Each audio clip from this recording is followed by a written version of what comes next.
Mereu mi-aduc aminte de vorbe dulci de șoapte și-mi vine acum în minte cum te strigam în noapte.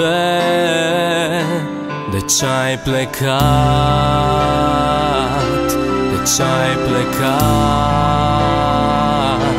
Spune-mi cu ce am greșit, spune-mi cu ce te-am rănit. Departe de mine ești, dar te găsesc în inima mea. Tu nu mă părăsești,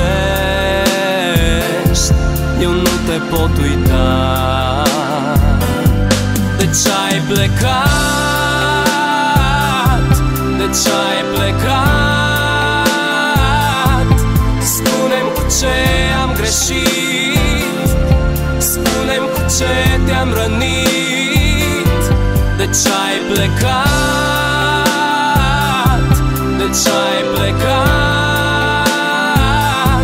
Spune-mi cu ce am greșit, spune-mi cu ce te-am rănit.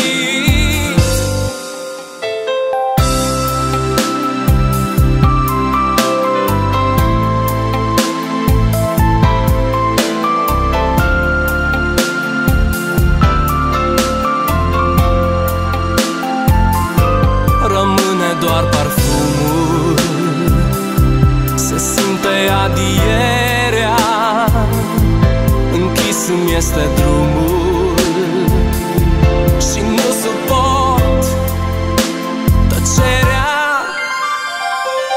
De ce-ai plecat? De ce-ai plecat? Spune-mi cu ce am greșit, spune-mi cu ce te-am rănit. De ce-ai plecat?